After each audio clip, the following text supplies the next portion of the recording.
On the same evening Gryphus, as he brought the prisoner his mess, slipped on the damp flags whilst opening the door of the cell, and fell, in the attempt to steady himself, on his hand, but as it was turned the wrong way, he broke his arm just above the wrist. Cornelius rushed forward towards the jailer, but Gryphus, who was not yet aware of the serious nature of his injury, called out to him, "It is nothing, don't you stir." He then tried to support himself on his arm, but the bone gave way, then only he felt the pain, and uttered a cry. When he became aware that his arm was broken, this man, so harsh to others, fell swooning on the threshold, where he remained motionless and cold, as if dead. During all this time the door of the cell stood open and Cornelius found himself almost free. But the thought never entered his mind of profiting by this accident. He had seen from the manner in which the arm was bent, and from the noise it made in bending, that the bone was fractured, and that the patient must be in great pain, and now he thought of nothing else but of administering relief to the sufferer, however little benevolent the man had shown himself during their short interview. At the noise of Gryphus's fall, and at the cry which escaped him, a hasty step was heard on the staircase, and immediately after a lovely apparition presented itself to the eyes of Cornelius. It was the beautiful young Frisian, who, seeing her father stretched on the ground, and the prisoner bending over him, uttered a faint cry, as in the first fright she thought Gryphus, whose brutality she well knew, had fallen in consequence of a struggle between him and the prisoner. Cornelius understood what was passing in the mind of the girl, at the very moment when the suspicion arose in her heart. But one moment told her the true state of the case and, ashamed of her first thoughts, she cast her beautiful eyes, wet with tears, on the young man, and said to him, "I beg your pardon, and thank you, sir, the first for what I have thought, and the second for what you are doing." Cornelius blushed, and said, "I am but doing my duty as a Christian in helping my neighbor." "Yes, and affording him your help this evening, you have forgotten the abuse which he heaped on you this morning." "Oh, sir! This is more than humanity, this is indeed Christian charity." Cornelius cast his eyes on the beautiful girl, quite astonished to hear from the mouth of one so humble such a noble and feeling speech. But he had no time to express his surprise. Gryphus recovered from his swoon, opened his eyes, and as his brutality was returning with his senses, he growled, "That's it, a fellow is in a hurry to bring to a prisoner his supper, and falls and breaks his arm, and is left lying on the ground." "Hush, my father," said Rosa, "you are unjust to this gentleman, whom I found endeavoring to give you his aid." "His aid?"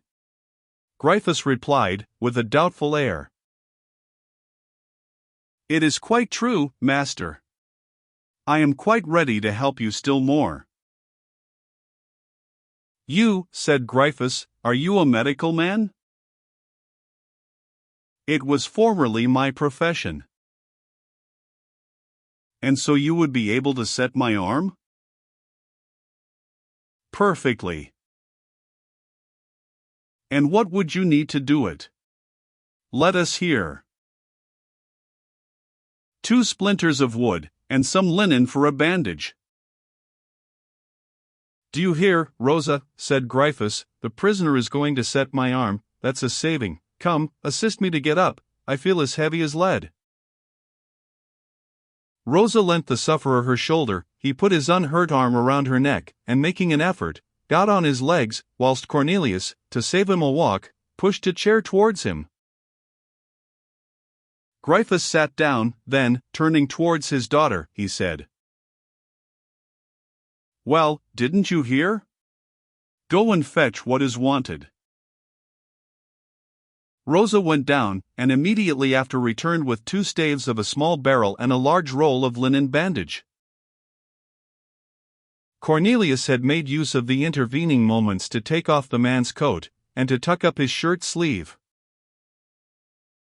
"Is this what you require, sir?" asked Rosa. "Yes, mademoiselle," answered Cornelius, looking at the things she had brought. "Yes, that's right." Now push this table, whilst I support the arm of your father. Rosa pushed the table. Cornelius placed the broken arm on it so as to make it flat, and with perfect skill set the bone, adjusted the splinters, and fastened the bandages. At the last touch, the jailer fainted a second time. "Go and fetch vinegar, mademoiselle," said Cornelius. "We will bathe his temples, and he will recover."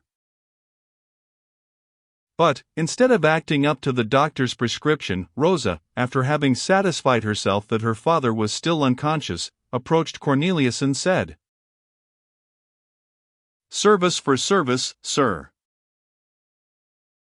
"What do you mean, my pretty child?" said Cornelius.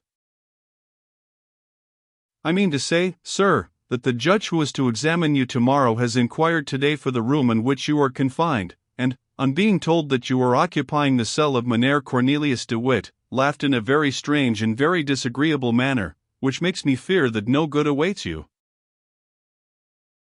"But," asked Cornelius, "what harm can they do to me?" "Look at that gibbet."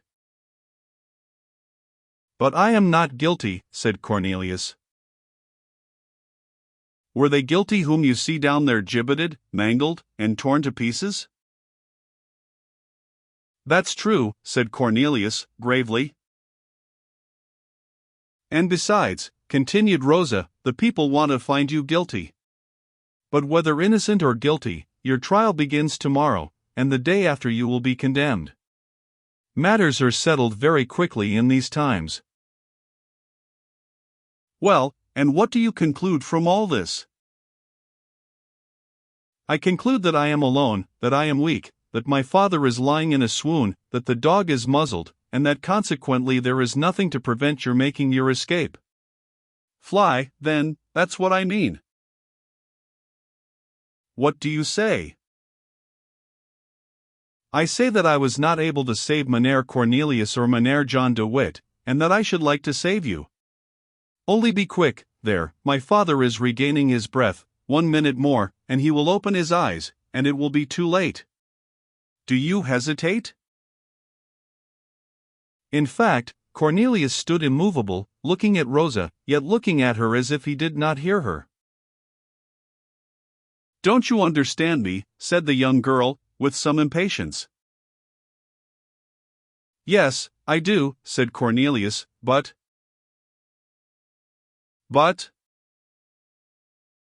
"I will not, they would accuse you." "Never mind," said Rosa, blushing, "never mind that." "You are very good, my dear child," replied Cornelius, "but I stay." "You stay? Oh, sir! Oh, sir! Don't you understand that you will be condemned to death, executed on the scaffold, perhaps assassinated and torn to pieces, just like Mynheer John and Mynheer Cornelius? For heaven's sake, don't think of me, but fly from this place. Take care, it bears ill luck to the De Witts." "Hullo!" cried the jailer, recovering his senses, "who is talking of those rogues, those wretches, those villains, the De Witts?" "Don't be angry, my good man," said Cornelius, with his good-tempered smile. "The worst thing for a fracture is excitement, by which the blood is heated." Thereupon, he said in an undertone to Rosa, "My child, I am innocent, and I shall await my trial with tranquility and an easy mind." "Hush," said Rosa. "Why hush?" "My father must not suppose that we have been talking to each other." "What harm would that do?" "What harm?" "He would never allow me to come here any more," said Rosa. Cornelius received this innocent confidence with a smile. He felt as if a ray of good fortune were shining on his path. "Now, then, what are you chattering there together about?" said Gryphus, rising and supporting his right arm with his left. "Nothing," said Rosa. "The doctor is explaining to me what diet you are to keep." "Diet for me? Well, my fine girl, I shall put you on diet too. On what diet, my father? Never to go to the cells of the prisoners, and, if ever you should happen to go, to leave them as soon as possible. Come, off with me, lead the way, and be quick.